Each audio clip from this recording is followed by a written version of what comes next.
Gambling, advertising, national security and border protection. It's been a big week in federal politics, and to discuss it, we were joined a short while ago from Melbourne by Liberal backbencher Kelly O'Dwyer and in our Sydney studio by Labor backbencher Stephen Jones. Kelly O'Dwyer, Stephen Jones, it's good to have you both with us. Good to be with you. Great to be with you. Now, we learned this week that an Egyptian man who's reportedly a terrorist and a murderer with links to Al-Qaeda arrived in Australia with his family by boat and was released into a low-security facility in Adelaide. He was there for what we understand was at least 5 months before the federal police realised he was actually the subject of an Interpol red notice. Stephen Jones, if I can start with you, how did this man slip through the government's security nets? Well, look, I can't comment on the specifics of the matter, Emma. What I can say is the system did work because he was caught and he is being dealt with. I don't know the individual details of the case. It's why we have ASIO checks. It's why we have several layers of security in matters like this. He was picked up by the Australian Federal Police, and I'm sure most Australians feel comfortable about that. Kelly O'Dwyer, Australia's spy agency ASIO has confessed to a clerical error for having initially approved the man for community detention. Why shouldn't the matter rest there? Well, it is very deeply concerning to find that a convicted terrorist has been residing in a low-security detention centre right next door to a defence facility. And let's be very, very clear about this. The detention centre that he was in was surrounded by a fence that's about as high as a pool fence. So we're not talking about a super secure facility. What concerns me about this and why I think it can't rest at this and why we have called for an independent inquiry is because with the huge number of boat arrivals arriving on our shores, 3,000 this month, 3,000 next month, we've had 699 boats. By the end of this weekend it will be 700. ASIO is having to do security clearances, light touch security clearances on more than 34,000 people, and they're doing it with less resources. They have had their budgets cut twice in 2 successive budgets by more than 15%. That's simply not true, Kelly. That's simply not true. There's been a 32% increase in staffing in ASIO. They have had, in the last budget Stephen, alone, a 10%. Well, I don't mind having a debate with you, but we've at least got to deal with the facts. What you're talking about are not the facts. Well, the facts on that particular issue, if I can intervene, is, of course, that we heard the member for Holt get up in the Parliament and actually talk about how austerity was hurting these agencies. Can I go direct? And the fact that a 4%, what your government calls an efficiency dividend, so a 4% cut in their budget ostensibly, is hurting their capabilities. Yeah, I've spent most of my career arguing against the efficiency dividend, Emma, so let nothing I'm about to say take away from that underlying point. But there has been a 27% increase in the ASIO budget and a 34% increase in the staffing for ASIO since 2007. So far from the picture that Kelly is trying to talk about, it's simply not true. And can I deal with the point made by the member for Holt, who I think did a fine job in replying to the questions in the House the other day? He was referring to a budget 3 budgets ago. Can I stay with the issue of immigration? And the Indonesian ambassador today has hit back at the coalition's so-called turn the boats back policy. He says Indonesia is simply a transit country, and in fact Jakarta is a victim itself of people smugglers, that if you want to turn a boat back, you should be returning it. The coalition in government would have to return it to the country of origin for these people who are trying to migrate to Australia. Now, Kelly O'Dwyer, the Indonesian ambassador, has said that your policy just won't work. They won't allow it to work.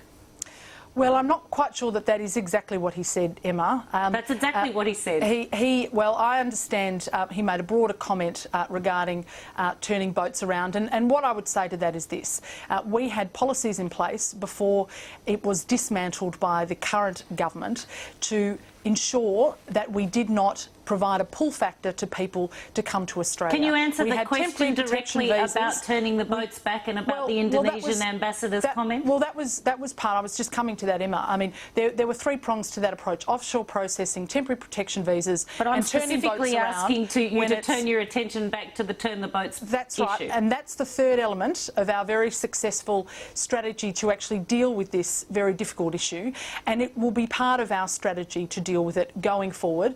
We have said it has worked in the past, it will work again. We have a very good and strong relationship with Indonesia. You might just remember that the Indonesian ambassador was sitting in the chamber watching Tony Abbott deliver his budget in reply speech. Tony But Abbott he has very gone to specifically Indonesia. spoken to the issue of turning the boats back, and he has specifically said it won't work, they won't facilitate it. Well, what I would say, Emma, is Tony Abbott has gone to Indonesia. Unlike this current government, he has created a constructive dialogue with India. Okay, so you won't answer my question directly. Emma, Let me put it to Stephen Jones. What is remarkable about the Indonesian ambassador's comments today is the absolute restraint that they have engaged in over 12 months of nonsense. Over 12 months of nonsense from the Leader of the Opposition and the Opposition's immigration spokesperson. Every person who knows anything about this area knows there is no credibility to this third prong, the third leg in their immigration policy, that they will turn the boats around. Because the It actually has happened before. It has to have the cooperation And of the Indonesian government. And the Indonesians have said, we will not cooperate with you. What is remarkable is the restraint that they have shown, the patience they have shown with the opposition in attempting to get them to have some right-headed policies in this area. What he's actually saying is that if you want a policy that works, you have to return people back to the point of destination. Hello, that's what the Malaysian arrangement is all about. Now let's stay with national security issues, and this week's claims aired on the Four Corners program that the plans for ASIO's new headquarters had been hacked into and, to use some of the language around it, stolen by what was assumed to have been Chinese hackers. Now, Stephen Jones, why did the Prime Minister say anything at all on this subject, given the knowledge that what she was saying was the subject of confidential briefings from ASIO? And I think the Prime Minister is required to answer questions as best she can in question time. And if the question is directed to the comments that she made in response to questioning in question time, I think she gave a very broad answer that the program the night before wasn't entirely accurate and all of the facts weren't entirely correct. Now, I'm not privy to the briefing, so clearly these are questions best put to the Attorney-General or the Prime Minister, but I would say this. The long-standing practice of both sides of politics and every government around the world is that we don't comment on these matters, which is why the Shadow Attorney-General George Brandis's comments in revealing what was said to him in a private briefing was entirely inappropriate and puts our national security at risk. Now, Kelly O'Dwyer, this became an issue of funding. It became a part of, embroiled in this whole issue of whether the agencies were well enough resourced to deal with the kinds of issues they were presented with. Can you say that in government the coalition would restore funding to ASIO and other national security agencies? Well, obviously national security is an absolute priority for a coalition government. What I would say is that we would have a very close look at the figures. We won't know the true state of the budget and the figures until the government releases the pre-economic fiscal outlook, but you've and they're going to be doing that 10 days You've clearly into the said RITs. tonight that they're underfunded, or they've certainly experienced, in your view, a reduction in funding. So my very direct question to you is, would the coalition in government restore funding to ASIO? Well, we're going to make statements about funding once we have a look at the true state of the books. And Emma, I know this doesn't satisfy you, but frankly, we won't know the true state of the books until 10 days after the writs are issued. Now, that has been our consistent statement Martin Parkinson, all the head along. of the Treasury, has already told you that there will be nothing, no surprises, no different to what you've seen in the budget. Well, let's just see, shall we? Let's Can I just come see. in here? Look, the reason that Kelly is avoiding the question is that everybody knows there's a 20,000 public servant hit list on Tony Abbott's agenda. They've got, on top of that, a secret commission of audit that they're going to put in place.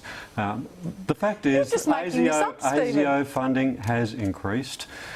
If they intend to increase that again and carve them out from the 20,000 public servant cuts, Kelly or somebody else should come out and say this. Now, let's agree to disagree on that issue. And one issue that we do know enjoys bipartisan support is the move to increase the amount of taxpayer money going directly to fund the major political parties. Now, at a time when the budget is in deficit and cuts are being made across the board, Stephen Jones, did you consider perhaps this wasn't the right climate to announce a multi-million-dollar windfall for political parties? Yeah, not only not the right time, not very well dealt with, in my view, the wrong policy at the wrong time. If we are going to have a change in policy around the public funding of elections in this country, there should be a full and proper political debate around that. And in the shadow of a federal election is probably not the best time to do that. So I entirely welcome the fact that there will be no bill introduced into Parliament on this matter. What I would say, however, is that this should not be used as an excuse not to introduce or to ensure that the political donation disclosure laws that are currently parked in the Senate don't get considered by the Senate and passed into law before the federal election. Well, you've had a bit both ways there, Stephen. You know, you want to be able to make some changes but not have a broader discussion about it. Look, I would agree with Stephen on this one point, and that is that you do, when you make changes to political or electoral funding laws, you do need to have an open, frank and transparent public debate about that. You've got to get the balance between public and private funding right, and the public is best to determine that. I agree with Stephen in that it is terrific that this bill is not being brought forward at this time, but the problem is, if this current Labor government had the capacity to have this bill passed right now, the Prime Minister has admitted she would bring it on and she would have it passed. Tony Abbott, by contrast, listened to what the Australian people had to say about this, and he led. He said it would not be supported by the coalition. Kelly O'Dwyer, I have to pull you up because he did actually say, I'm satisfied with the agreement reached and indicate the coalition's intention to support the legislation and to deal with it as requested by the end of sittings. No, but something then happened, Emma, subsequent to that, to change his mind. He listened to the Australian people and the response that people were giving him about their concerns regarding this bill. And I think that is a great contrast between Tony Abbott, the Leader of the Opposition, and the current Prime Minister. He listens and then leads. She has a complete tin ear, and I think Martin Ferguson, Simon Crean and others would attest to that. Now, just finally and quickly, I wanted to touch on gambling advertising, Stephen Jones, because last week it was you who promised to bring a bill to the Parliament to try to stop all gambling advertising during children's viewing times. You must be disappointed that the Prime Minister didn't follow through on what you wanted and what surveys had shown most of the public wanted. Absolutely not, Emma. I'm delighted that we've had a change in policy and a change in direction on this issue. We've got the bookies out of the stadium. We've got live odds gone from the broadcast. But you've still got gambling advertising at quarter time, at half time, at three-quarter time, live betting odds in the pre-match period, before the game, after the game, during the broadcast. Hear me out, Emma. It's hardly what you'd asked for. The proposition that I was going to put before, that I was working on with my colleagues, was that we would have a ban on gambling advertising during children's viewing times. That takes us up to 8:30 at night. If you switch on the telly on any Friday, Saturday or Sunday night, the game starts at around about 7:30, knocks off at about 9:30. It wouldn't have touched on the balance of the game. So in some respects, the proposition that has been led by the Prime Minister goes further than what I'm asking for. That said, I'm not going to stop on my push to ensure that we get a bit more balance in the way gambling advertising goes in this country, because I think the policy that the Prime Minister announced is absolutely a step in the right direction. But it doesn't go far enough. If the broadcasters muck this up, then absolutely we will legislate. Absolutely we will legislate. But let me get it clear, you don't think it goes far enough? It's well known that I wanted a proposition that banned all gambling advertising during children's viewing hours. We've taken a huge step forward. But you'll continue to push for that. The ball is now in the court of the broadcaster, and I know what I'll be saying in the lead up to the 2013 election on this issue. Kelly O'Dwyer, a final word from you on this? Tony Abbott was the first out saying that there is serious community... Just calm down, Stephen. The first out there saying that there was real community concern about live betting during sporting programs and particularly during children's viewing times. And he said that it needed to change, and he called on the broadcasters to do just that, to enter into a voluntary code. Now, they say they're going to do it, and at the moment they're going through the process. Now, we're going to look at that and evaluate that very carefully. But if it is outside of community expectations, we have said that beyond the 14th of September, we will look at it again. We will make sure that the community concerns are addressed, and we will make sure that we lead the way in government.